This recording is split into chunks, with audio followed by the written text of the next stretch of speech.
It was a quiet evening in the heart of a small urban neighborhood, a place where old brick buildings stood as witnesses to the lives of the people who called it home. Children played in the narrow streets, their laughter echoing off the walls, while the elderly sat on porches, swapping stories of days long gone. It was a community that thrived on its unity, where everyone looked out for one another. But all that was beginning to change. A white gang leader, known only as Trevor, had taken over. Trevor wasn't just a petty criminal. He was calculating, ruthless, and hungry for power. His crew had grown rapidly over the last few months, recruiting troubled youth and intimidating anyone who dared to challenge him. They painted the neighborhood with their presence, graffiti on the walls, cars idling on corners, and the ever-looming threat of violence.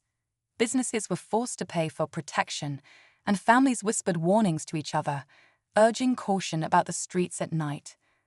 Trevor's rise had been swift, but his grip was ironclad.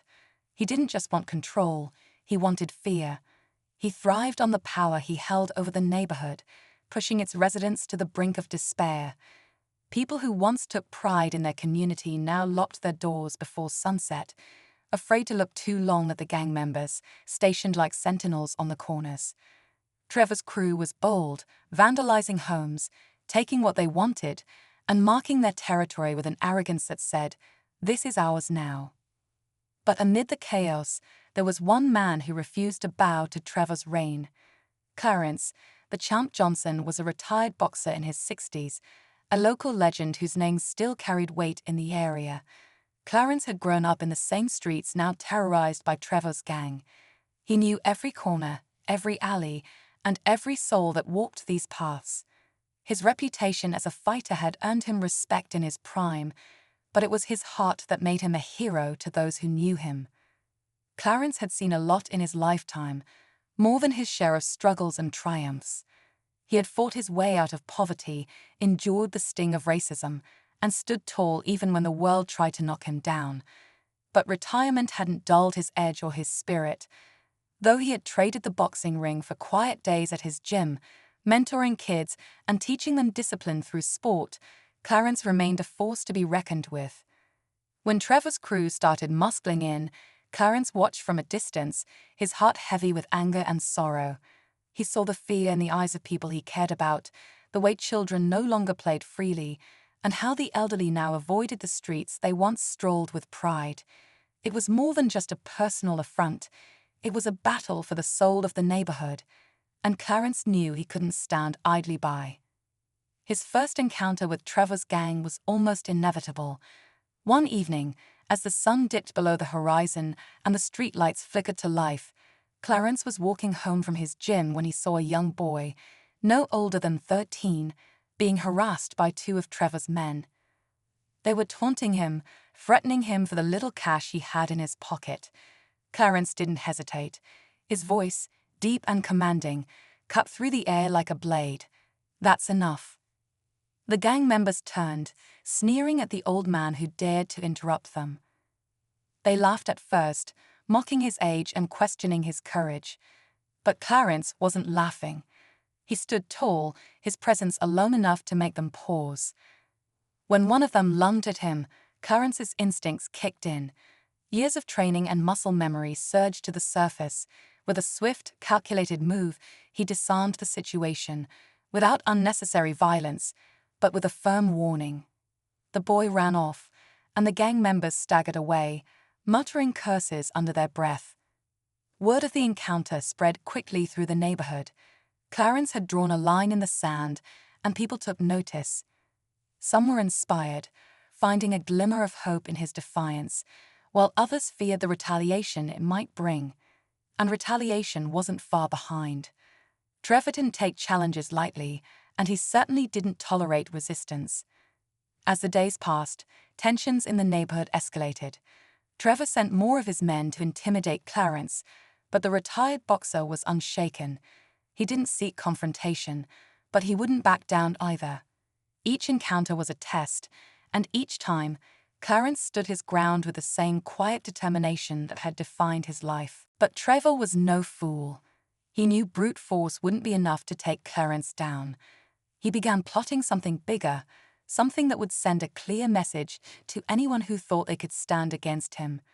Meanwhile, Clarence found himself at a crossroads. He had always believed in fighting for what was right, but this wasn't just about him. It was about the entire community. He couldn't do it alone. Clarence began reaching out to his old friends, people he trusted, and even some of the younger residents who had grown tired of living in fear. Together, they formed a quiet alliance, determined to take back their streets without resorting to the same violence that Trevor thrived on. They knew it wouldn't be easy. Trevor's gang was well-armed, well-organized, and dangerously unpredictable. And so, the stage was set for a showdown that would test the limits of courage, unity, and resilience. Clarence knew the risks he was taking. He knew that standing up to someone like Trevor could cost him everything. But as he looked out at the faces of the people who depended on him, the children, the elders, the families who had built their lives here, he made a promise to himself. He would fight, not just with his fists, but with his heart, his wisdom, and his unwavering belief in justice. The story was far from over. Trevor was planning his next move, and Clarence was preparing for a battle that would determine the future of the neighborhood. The air was thick with anticipation, every corner alive with whispers of what might come next. The neighborhood was holding its breath, waiting for a hero to rise, or for the darkness to take over completely. As the days turned into weeks, the tension in the neighborhood grew thicker, almost like a storm cloud hanging overhead. People whispered Clarence's name on the street corners, their voices a mix of admiration and concern. Some saw him as a symbol of hope, someone willing to do what everyone else was too scared to attempt. Others feared he had poked a bear that wasn't going to back down. Trevor wasn't just dangerous, he was vindictive, and everyone knew it. Clarence tried to keep his routine as normal as possible. He still opened the gym every morning, welcoming the neighborhood kids who came to learn boxing or simply escape the chaos outside. His gym wasn't just a place to train, it was a sanctuary. The walls were covered in old photographs and newspaper clippings from Clarence's glory days, a time when he was the undefeated local champion, knocking out opponents with a mix of raw power and tactical precision. But more than that, the gym was a reminder of what the neighborhood used to be. A place where hard work and respect were valued, and people lifted each other up instead of tearing each other down. One of his most promising students was a boy named Malik. At 16, Malik was tall and wiry, with a quickness that made him a natural in the ring. He had been coming to the gym for almost a year, but lately, Clarence noticed something different about him. Malik seemed distracted, almost distant. One afternoon, after everyone else had left, Clarence called him over. "Malik, you've been off lately. What's going on?" Clarence asked, his voice gentle but firm. Malik hesitated, his eyes darting to the floor. "It's nothing, Mr. Johnson. Just stuff at home." Clarence could see through the lie. He had been around long enough to recognize when someone was carrying more than they let on. He placed a hand on Malik's shoulder, his grip reassuring. "You know you can talk to me.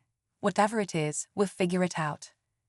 Malik looked up, his face a mix of fear and frustration. "It's Trevor's guys. They've been hanging around my building, trying to get me to join them. They say I've got potential, that I'd make good money running with them. But I don't want to, Mr. Johnson. I don't want that life." Clarence felt a knot tighten in his chest. This was exactly what he had feared. Trevor wasn't just terrorizing the neighborhood, he was recruiting its future.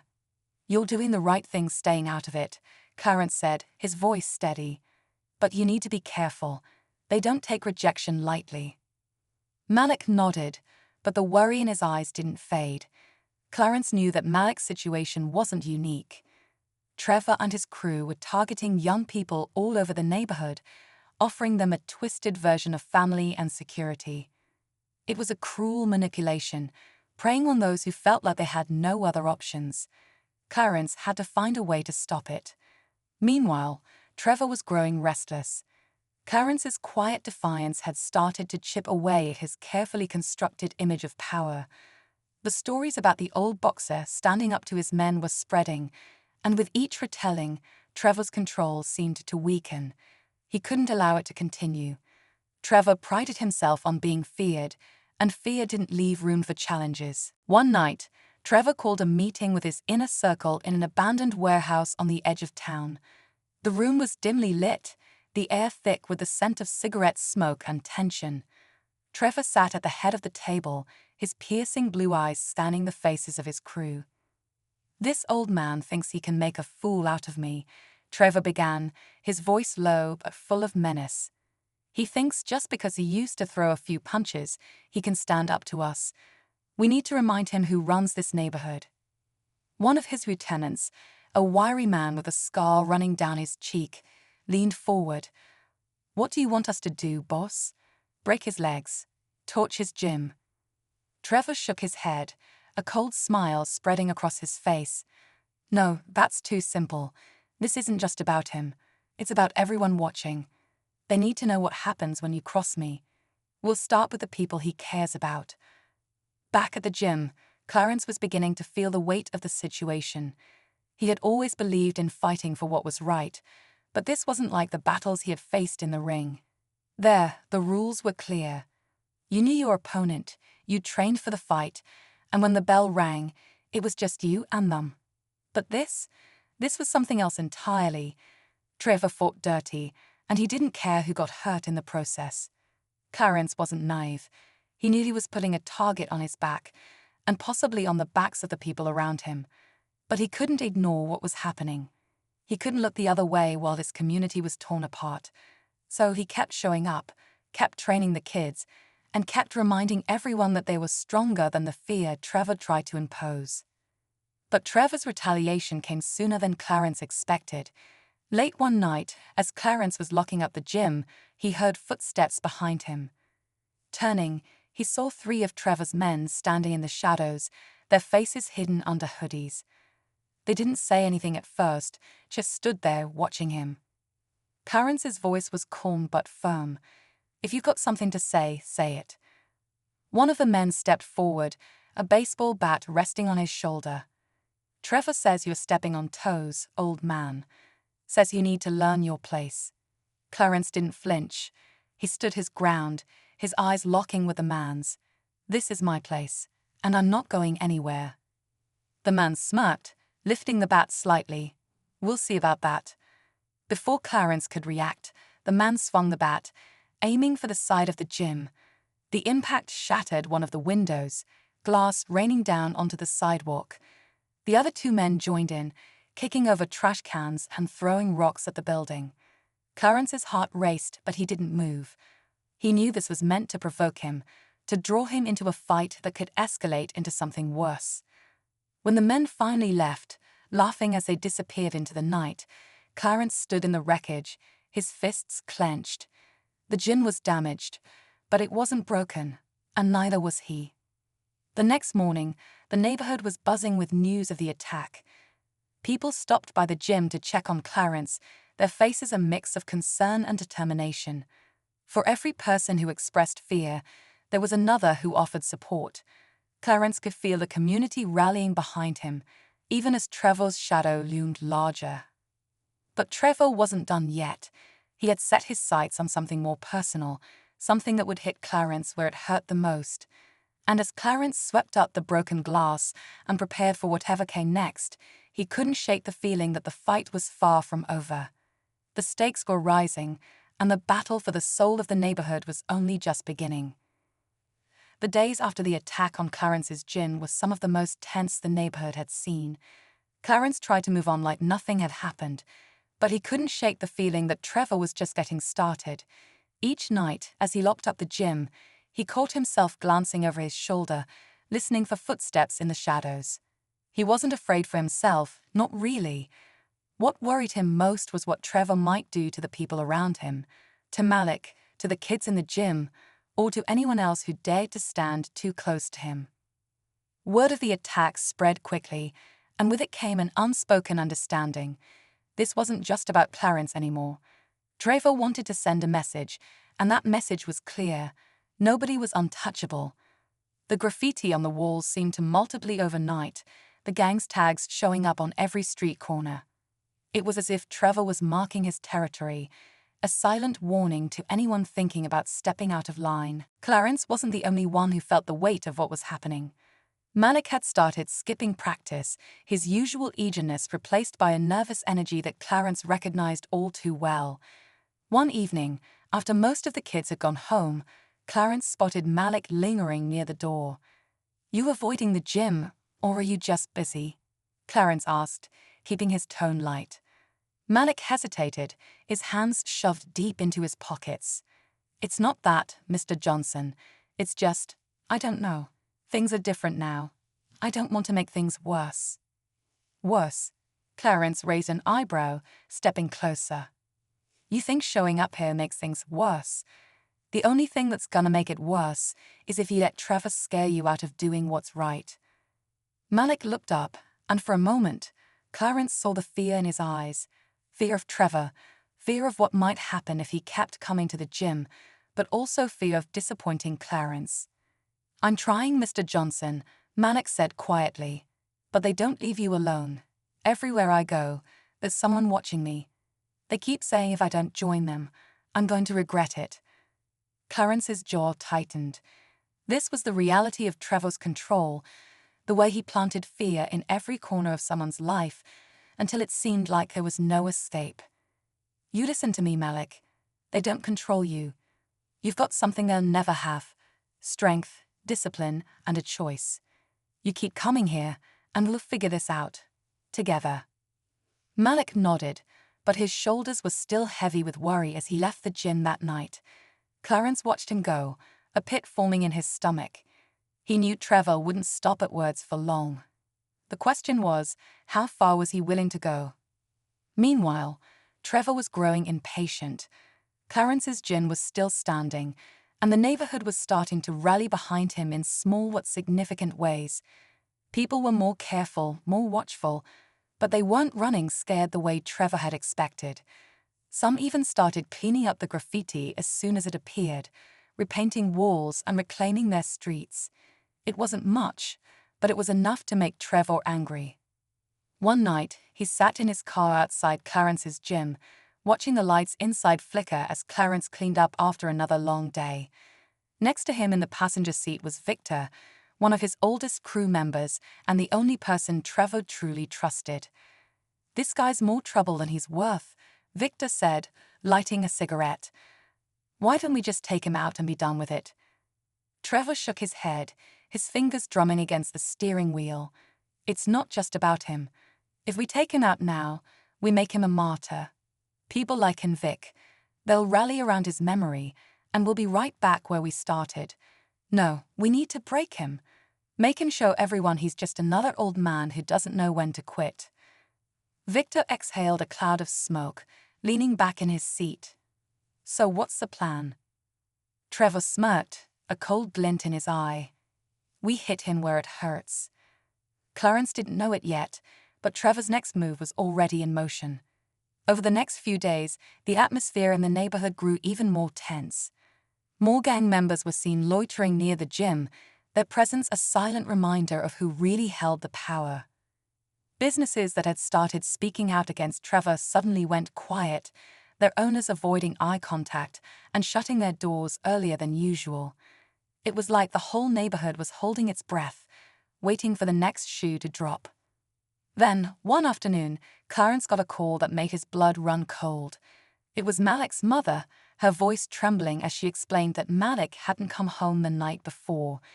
"He said he was going to the corner store," she said, her words spilling out in a rush. "But he never came back. I've called everyone, Mr. Johnson. No one's seen him."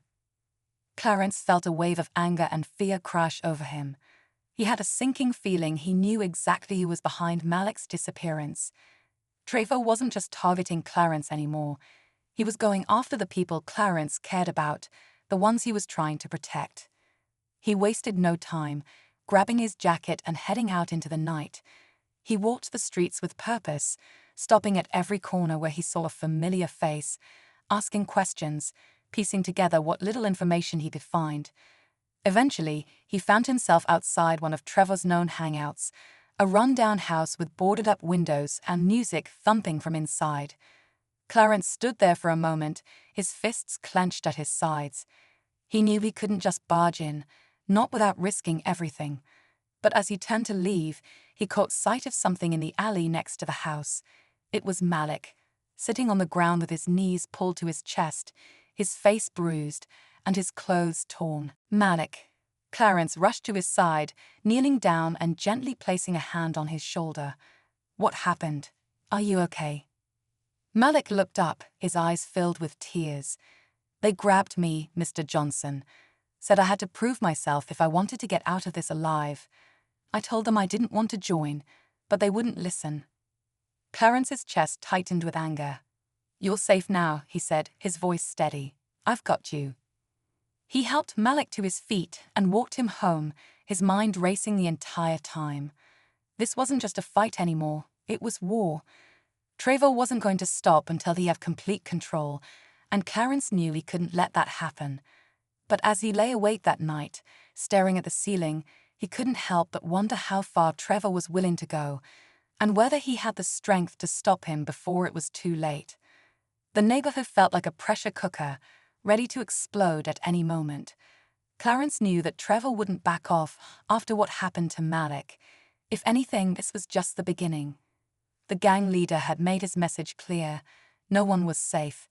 But Clarence wasn't about to let that message stand. Trevor had crossed a line, and Clarence could feel the fire in his chest building with each passing day. He wasn't going to let the neighborhood fall any further into fear, even if it meant facing Trevor head-on. Clarence spent the next few days trying to rally the community.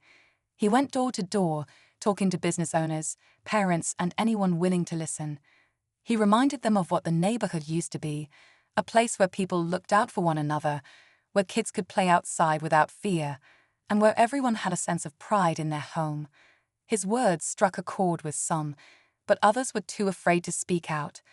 The scars Trevor had left were deep, and not everyone believed they could fight back.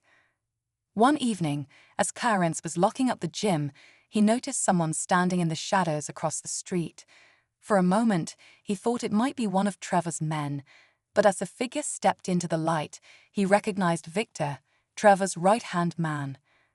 Victor's face was hard to read, but there was something in his eyes, a flicker of hesitation, maybe even doubt. Mr. Johnson, Victor said, his voice low. Can we talk? Clarence folded his arms, his expression guarded. That depends. You've yet to send another message from Trevor. Victor shook his head, glancing over his shoulder as if to make sure no one was watching. No, I'm here because things are getting out of hand. Trevor's planning something big, and I thought you should know. Clarence's jaw tightened. What kind of something big? Victor hesitated, his hands fidgeting at his sides. He's planning to make an example out of you. He thinks if he takes you down, the rest of the neighborhood will fall in line.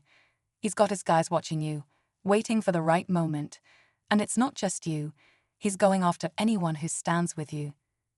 Clarence stared at Victor, trying to gauge whether he was telling the truth. Why are you telling me this? Victor looked down, his voice quieter now. Because I've seen what he's capable of, and it's not right. He's crossing lines that even I can't stomach. I don't want to see more people get hurt. Clarence didn't trust Victor completely, but he could sense the sincerity in his words. If you really want to help, you need to do more than just warn me. Tell me where he's planning this. Victor hesitated again, but then he nodded. There's a warehouse on 5th Street. That's where he's been meeting with his crew. If you're going to do something, you need to do it soon. After Victor left, Clarence stood in the empty gym, his mind racing. The warehouse on 5th Street was notorious, a place where deals went down, fights broke out, and lives were ruined. It was dangerous territory, but if Trevor was planning something there, Clarence knew he couldn't ignore it. The next night, Clarence made his way to the warehouse, his heart pounding with every step. He had thought long and hard about whether to involve the police, but he knew the response time would be slow, and Trevor's crew would be gone by the time anyone arrived. This was something he had to handle himself. As he approached the building, he saw a faint glow of light coming from the windows and heard voices echoing from inside.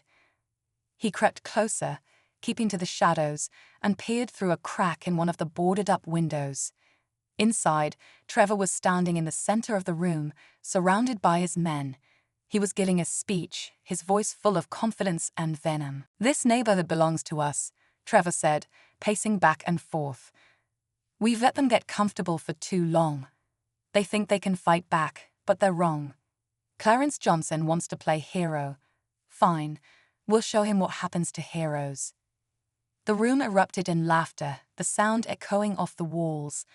Clarence's fists clenched at his sides as he listened. Trevor wasn't just planning to come after him, he was planning to make a spectacle of it.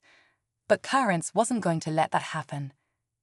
As he moved to get a better look, his foot accidentally kicked a piece of metal on the ground, sending it clattering across the pavement. The noise was slight, but it was enough to draw attention. One of Trevor's men turned toward the window, his eyes narrowing. "Did you hear that?" the man asked, pulling a knife from his belt. Clarence ducked behind a stack of crates, his heart pounding in his chest. He held his breath as the man stepped outside, his footsteps crunching on the gravel. Clarence knew he couldn't stay hidden for long. If they found him, it would all be over. The man moved closer, his eyes scanning the darkness. Just as he was about to round the corner, a sudden noise from the other side of the lot drew his attention. A trash can tipping over, followed by the sound of running footsteps. The man cursed under his breath and ran off to investigate, leaving Clarence alone in the shadows. Clarence took the opportunity to slip away, his mind racing with what he had just heard. Trevor's plan was bigger than he had anticipated, and he knew he didn't have much time to act. As he made his way back to the gym, he started thinking about what he could do. He couldn't take on Trevor's crew alone, but he also couldn't let them carry out their plans unchecked. When he got back, Malik was waiting for him. The boy's face lit up with relief when he saw Clarence, but his expression quickly turned serious when he noticed the look on Clarence's face. "What happened?" Malik asked. Clarence took a deep breath, his voice steady but firm.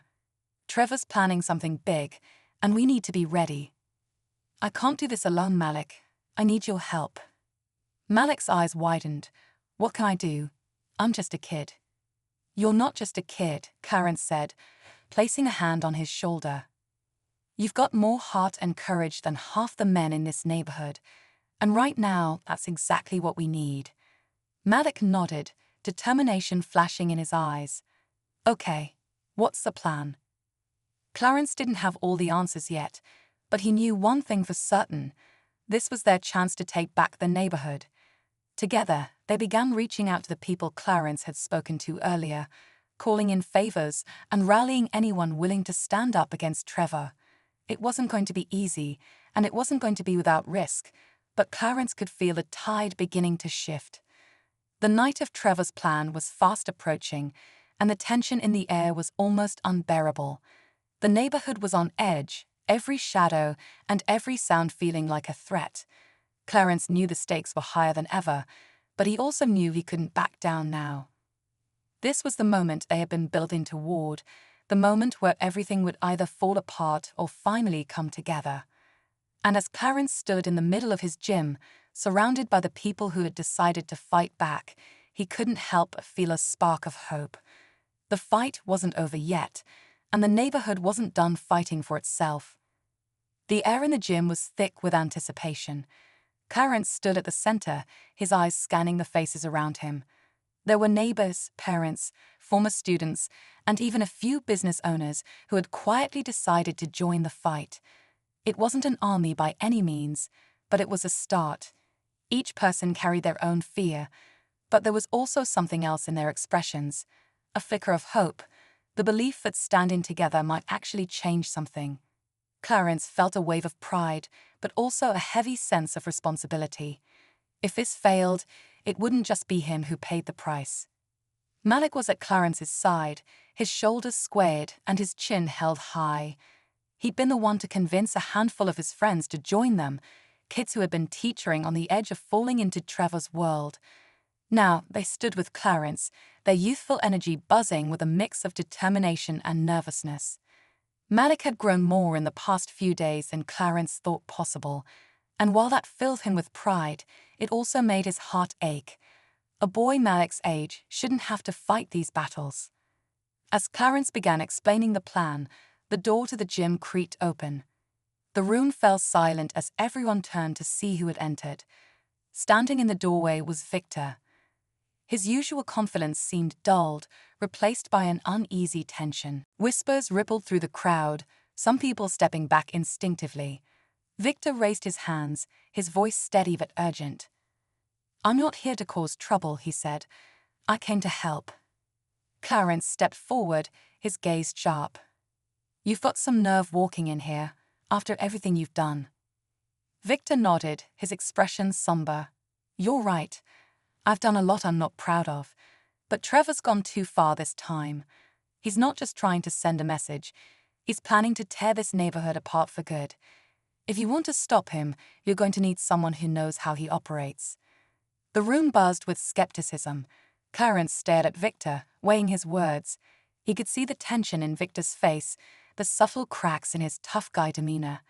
Clarence didn't trust him, not completely, but he also knew they didn't have the luxury of turning away help, not when the stakes were this high. "Talk," Clarence said finally. "What's Trevor planning?" Victor glanced around the room, then stepped closer. "He's setting a trap. He knows you've been trying to rally people, and he's banking on you showing up at the warehouse. But he's not planning to fight fair. He's got guys hiding in the alleys, on the rooftops, ready to ambush anyone who tries to confront him. And that's not all. He's got someone on the inside." Clarence's stomach dropped. "What do you mean, on the inside?" Victor's voice lowered, his words cutting through the silence like a knife. "Someone close to you, someone you trust. They've been feeding him information, keeping him one step ahead." The room erupted in murmurs, everyone casting suspicious glances at one another. Clarence felt a cold knot form in his chest. Someone in this room had betrayed them. He scanned the faces around him, searching for a hint of guilt or hesitation, but everyone looked equally shocked and uneasy. "You expect me to believe this?" Clarence asked, his voice steady despite the storm brewing inside him. Victor met his gaze. "You don't have to believe me. But think about it. How else does Trevor know what you're planning? Why else has he been one step ahead this whole time?" Clarence's mind raced, piecing together fragments of the past few days. The sudden disappearances of people he'd spoken to, the strange looks he'd caught from some of Trevor's men, the feeling that Trevor always seemed to be anticipating his moves. It all started to make a grim kind of sense. "If you know who it is, then tell me," Clarence demanded. Victor hesitated, his jaw tightening. "I don't have a name. Trevor keeps that kind of information close. But I know this. If you go into that warehouse without figuring it out, you're walking straight into a trap." The tension in the gym was palpable, the weight of Victor's words sinking into everyone's minds. Clarence felt the pressure mounting, the stakes rising with every second. He needed to act, but now he wasn't just fighting Trevor, he was fighting the doubt creeping into his own ranks. "All right," Clarence said finally, his voice firm. "We're not giving up, and we're not backing down. But we're doing this smart. If there's a mole, we'll find them. And if Trevor thinks he's got the upper hand, he's in for a surprise." The crowd nodded, their resolve hardening despite the fear. Malik stepped forward, his voice breaking the heavy silence. "What do we do now?" Clarence looked at the boy, the weight of the moment pressing on his shoulders.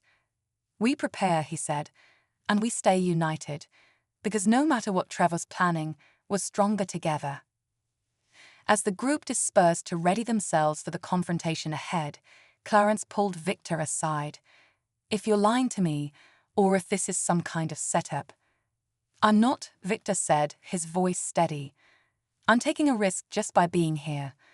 But I'm tired of watching Trevor tear this place apart. You want to stop him, and so do I." Clarence studied him for a long moment before nodding. "Then you'd better hope you're right."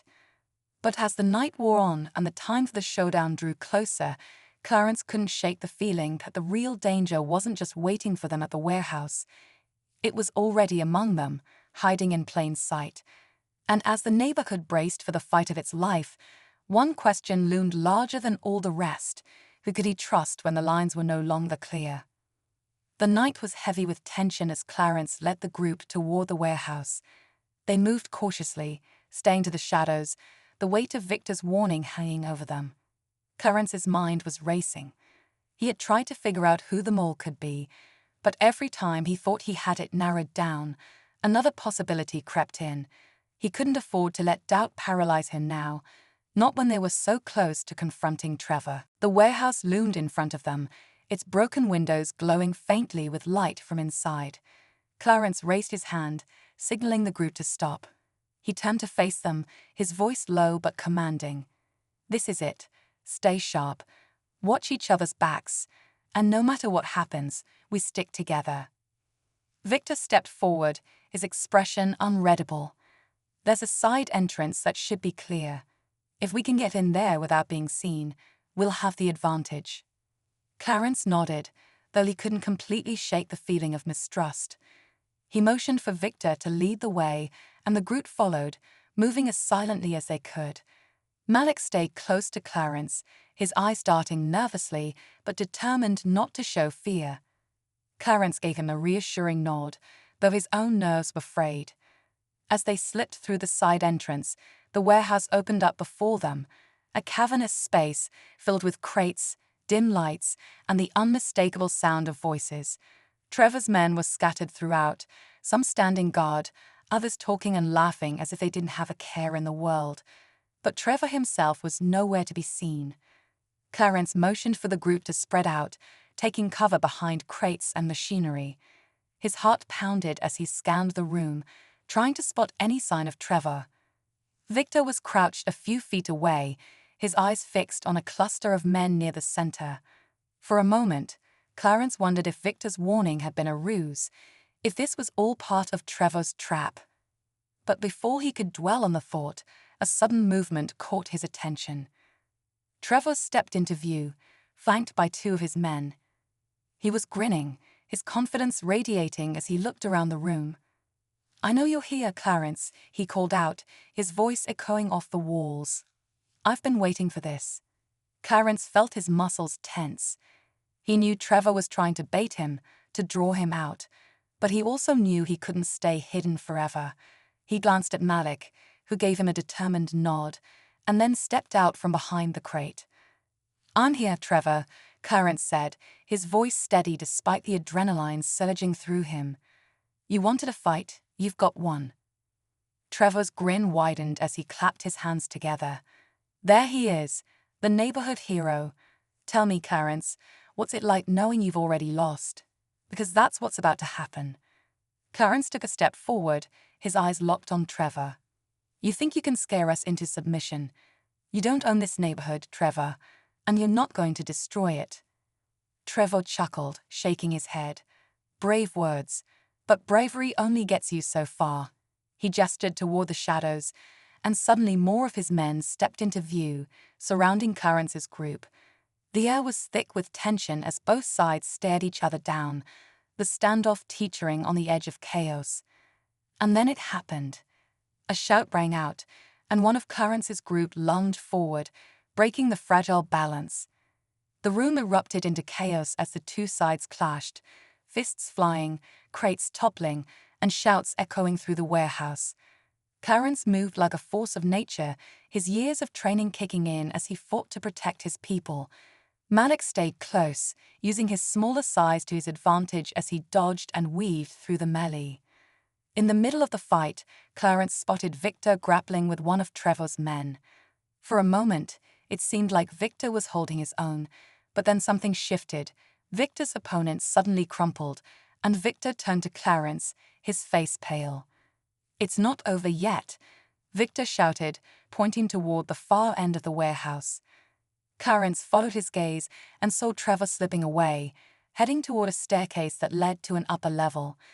Without hesitation, Clarence broke away from the fight and pursued him, his footsteps echoing as he climbed the stairs. Trevor was waiting for him at the top, his grin replaced by a scowl. "You should have stayed down there, old man," Trevor snarled, pulling a knife from his belt. Clarence didn't flinch. "This ends here, Trevor. No more games, no more fear. The two men squared off, the tension crackling between them. Trevor lunged, the blade glinting in the dim light, but Clarence was ready. He sidestepped the attack, his reflexes sharp despite the years. They traded blows, the fight brutal and raw, neither man willing to give an inch. And then came the twist. As Clarence disarmed Trevor and pinned him to the ground, a voice rang out from behind him. "Drop him, Clarence." Clarence froze. He turned slowly to see Malik standing there, a gun in his trembling hands. But it wasn't pointed at Trevor, it was aimed at Clarence. "Malik," Clarence said, his voice steady but filled with disbelief. "What are you doing?" Tears streamed down Malik's face, his hands shaking. "I didn't want it to be like this," he said, his voice breaking. "But he's got my little sister. If I didn't help him," he said head. Clarence's heart sank as the pieces fell into place. Trevor had been one step ahead because Malik, desperate to protect his family, had been forced to feed him information. The betrayal stung, but Clarence couldn't blame the boy. Trevor had manipulated him, used his love for his sister as a weapon. "Malik," Clarence said softly, keeping his hands where the boy could see them. "It's okay. You don't have to do this. We'll get your sister back. I promise." Behind him, Trevor laughed, the sound cold and mocking. "You see, Clarence, you're not the hero you think you are. Everyone breaks when you find the right pressure point." But Malik's hands steadied, his grip on the gun tightening. He looked at Clarence, then at Trevor, and something in his expression shifted. With a sudden burst of resolve, he turned the gun on Trevor. "Let her go," Malik shouted, his voice filled with anger and pain. "Let my sister go, or I swear I'll." Before he could finish, Victor appeared at the top of the stairs, tackling Trevor to the ground. The knife clattered away as Victor pinned him, his face set with determination. "It's over, Trevor," Victor said, his voice firm. "You've lost." Clarence moved quickly, taking the gun from Malik and pulling the boy into a hug. "It's okay," he whispered. "You did good." The sounds of the fight below had died down, Trevor's men scattering as Clarence's group overwhelmed them. As the police sirens wailed in the distance, Clarence felt a surge of relief. The battle was over, and the neighborhood had won, but the scars would remain, a reminder of the fight they'd had to endure. As Trevor was dragged away in cuffs, Clarence looked down at Malik, who was still shaking but standing tall. The boy had been through more than anyone should have to endure, but Clarence could see the strength in him, the strength to rebuild, to heal, and to move forward. The neighborhood had been tested, its people pushed to their limits. But they had stood together, and in the end, they had proven that unity was stronger than fear. And as Clarence looked out at the faces of his friends, his neighbors, and the boy who had risked everything, he knew that this was just the beginning of a new chapter. A chapter where they took back what was theirs and made it a place worth fighting for. As the dawn broke over the neighborhood, its lights spilling onto cracked sidewalks and shuttered windows, a sense of calm began to settle where chaos had raged only hours before. The warehouse was empty now, its shadows holding the echoes of the fight that had unfolded there. Clarence stood outside, leaning against the battered wall, his eyes scanning the street, as if searching for reassurance that it was truly over. Malik sat beside him on the curb, his face streaked with dirt and exhaustion. The boy clutched a blanket one of the neighbors had handed him, his small frame shivering despite the warmth of the morning sun. Clarence placed a heavy hand on his shoulder, steadying him, grounding him. "You did the right thing, Malik," Clarence said softly, his voice filled with both pride and sadness. "What happened back there wasn't your fault. You're stronger than you think." Malik didn't respond right away. He looked down at his hands, his fingers idly tracing the rough edges of the concrete beneath him. "I didn't want to betray you," he finally whispered. "But he had her, Clarence. He said if I didn't, I couldn't let him hurt her." Clarence nodded. He understood the impossible choice Malik had been forced to make, and his heart ached for the boy who had carried such a heavy burden. "You protected your sister," Clarence said. "That took courage. And because of you, she's safe now. Across the street, the rest of the group began to emerge from the shadows, their faces wary, but filled with a quiet sense of triumph. People who had once been strangers to one another now exchanged tired smiles and nods, their shared experience forging bonds that hadn't existed before.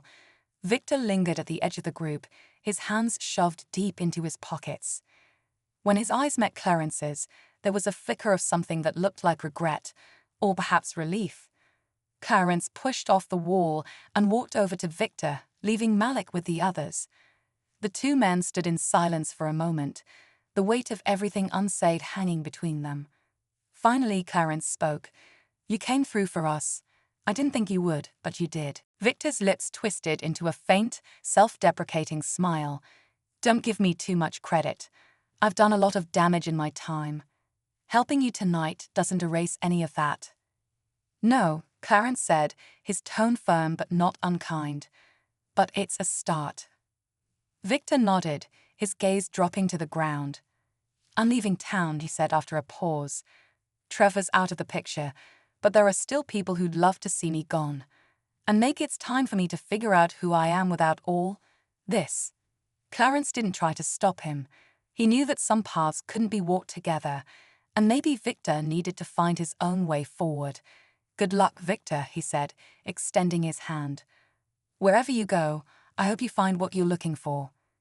Victor hesitated, then shook Clarence's hand, his grip firm. "Take care of this place," he said. "It's worth fighting for." As Victor walked away, his silhouette fading into the distance, Clarence turned back to the group. The adrenaline of the night had worn off, leaving everyone drained but determined. There was work to be done, broken windows to fix, streets to clean, and trust to rebuild. But for the first time in a long time, there was hope. Malik's little sister, Kayla, had been found unharmed, hidden in an old storage room where Trevor had kept her as leverage.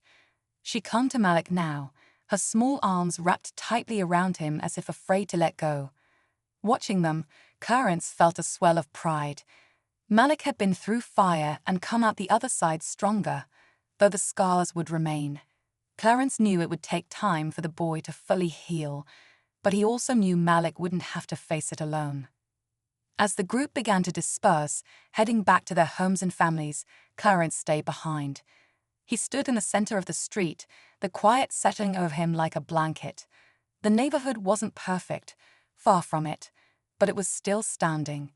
And that meant there was a chance to rebuild, to create something better than what had been before. Over the next few weeks, the changes were small but noticeable. The graffiti on the community center was scrubbed away, replaced by a fresh coat of paint. The boxing gym became a hub of activity, not just for training, but for conversations about what the neighborhood could become. Clarence found himself at the center of it all, not because he had sought the role, but because the community trusted him to lead. Malik began spending more time at the gym, not just as a student, but as a mentor to the younger kids. He shared his story with them, carefully, sparing the most painful details, but always emphasizing the importance of standing up for what was right. The gym became a sanctuary for kids who had once felt like they had no other options, a place where they could learn not just how to fight, but how to channel their strength into something positive. Trevor's departure had left a vacuum, but instead of falling into chaos, the neighborhood found its footing. The police presence became more collaborative, working with community leaders instead of treating them as adversaries. Local businesses banded together to organize events, bringing people out of their homes and onto the streets in celebration rather than fear. Clarence never saw Victor again, but he heard rumors that he had settled in a small town a few states away, working as a mechanic. Sometimes, late at night, Clarence wondered what might have been different if Victor had made a different choice years ago. But he didn't dwell on it for long. There were too many lives here now that needed his focus. One evening, as the sun dipped below the horizon, casting the streets in warm orange light, Clarence stood in the doorway of the gym, watching as Malik and Kayla walked home together. Malik turned back and waved, a smile on his face that Clarence hadn't seen in what felt like forever. Clarence waved back, his heart light. The fight against Trevor had been the hardest battle Clarence had faced since stepping into the ring all those years ago. But this time, he wasn't fighting for a title or a trophy. He was fighting for his community, for the people who had stood by him, and for the chance to prove that no matter how dark things got, there was always a way forward. As the gym lights flickered on, illuminating the battered but resilient building, Clarence turned back inside, ready to prepare for the next day. The fight wasn't over. It never truly was. But they were stronger now. Together, they could handle whatever came next. And for the first time in a long time, Clarence felt something he thought he'd lost. He felt hope.